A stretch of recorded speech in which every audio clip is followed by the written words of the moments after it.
Okay, so this is just a quick video for our teachers and our school heads. For those who really wanted to have their performance planning and commitment, it's very important to have a electronic self-assessment tool. Electronic self-assessment tool, as presented here, is actually designed for all of us to reflect on what particular aspect or the objectives for this school year are considered our weakness and would have to require a lot of our attention for the coming months. It is composed of two parts. Here we see the demographic profile, but basically that is for the central office to be able to determine what are the background of our teachers and in terms of age, sex, employment status, position, what particular details do our teachers have. So this will help them evaluate as to what particular trainings they should conduct, and etc. Now, in this context, again, I would like to inform everyone that the central office will be developing their own tool. The tool that we have here is only for temporary consumption. Now, before the central office will release their ESAT, so that you can do your performance planning and commitment. Now, the essence of this performance planning and commitment is really just to check, what particular aspect of the objectives that we have right now should be focused on. Okay, so this tool that we have here, just have to click on check mark here. Okay, by the way, if you wanted to have a copy of this, just look at the video description for the instructions. So we have to follow the instructions carefully so that we'll be able to download this particular tool. Okay, so again, in return, this channel would like to ask a few help on your part, so that we'll be able to help more teachers.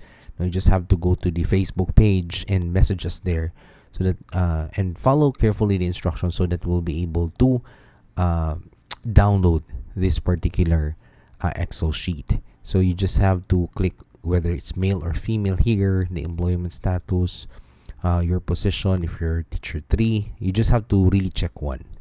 Okay, and then if you have a doctorate degree and what particular specialization you have, you just have to fill it out here if it's for others. Okay, and here we see what level are you currently teaching, and then your curricular classification of the school, and then you can provide here what particular region you have.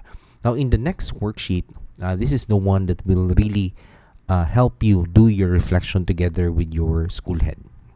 Now, ideally speaking, the part 2 should be a conversation starter between you and your rater.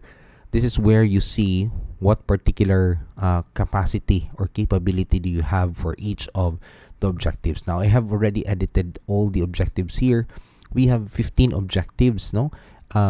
You only give the ESAT providing you have already conducted your performance planning commitment with your teacher. What does that mean? It means you have already discussed each of the objectives here, and not just discuss, but you have made it clear to them as to the features of practice for each of these objectives.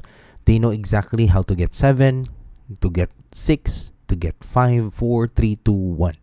And I think in our previous video, you can check that out. We have explained thoroughly objective 1, and I am hoping in the past few weeks or days, we will be uploading one explanation, a clear-cut explanation for each of the objectives. So we have 9 classroom observable objectives, which we have to rate properly among our teachers.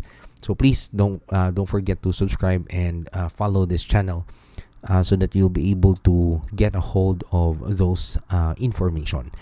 So we had a very clear discussion of objective 1, and we have realized how complex is objective 1, in a sense that it really requires the ability of the teacher to really be very observant as to the level of development, and also take into consideration the developmental stage of each of the learners before integrating it to other learning areas.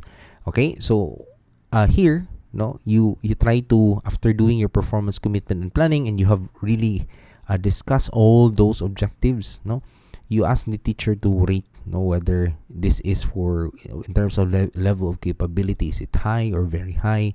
You notice as you do your rating, the graph here will also change. The graph here is arranged according to the objectives. The latest objective, or the objective 15, is found here. Now, as you change this one, the graph is only for you to realize which among these is requiring, in terms of level of capability, that is colored red. So you have colored red here. So you are very capable in terms of objective 11, which states here, utilize assessment data according to your own self-rating, that you are very capable on this. Now, what really requires your priority for development, just in this case, okay, it's objective 13. So the beauty of the graph here is really for you to analyze, which among this requires priority for development, and which among this, in terms of capability, you're already good, and which among these are low. Now, very important discussion. If you have low capability of something, does it necessarily mean that that is your priority for development? Okay, so the answer could be yes, but depending on your context, that's why you have here reflection. You have to discuss here together with your rater, what is your current reflection among the objectives? Is that something you can accomplish? Okay, the purpose of the ESAT really is to, number one, apprise you of the objectives that you have to accomplish for this school year, and number two, to plan out your demonstration. Because if you know exactly what you have to perform, from objective 1 to 9, 1 to 8, and then 10, these are classroom observable.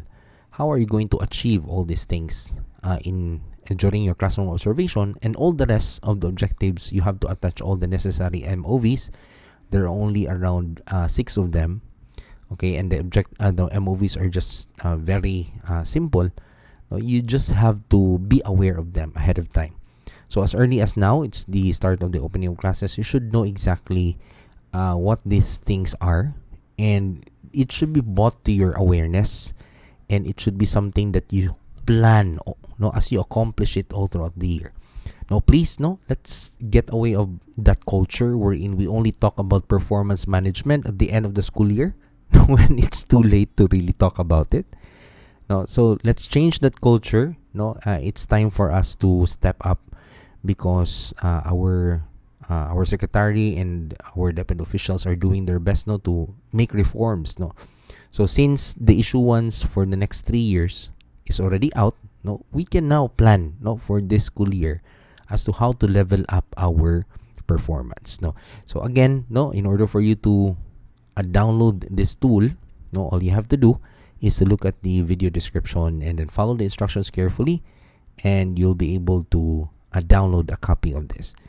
So I would like to thank everyone for your support. Again, don't forget to subscribe. In the next video, we'll talk about the second objective, the second classroom observable objective, which is use a range of teaching strategies. And we'll talk about how you're going to achieve this objective. By the way, if you haven't watched our previous video about objective 1, please feel free to get it in our channel. Thank you, everyone. I'll see you in our next video. Thank you.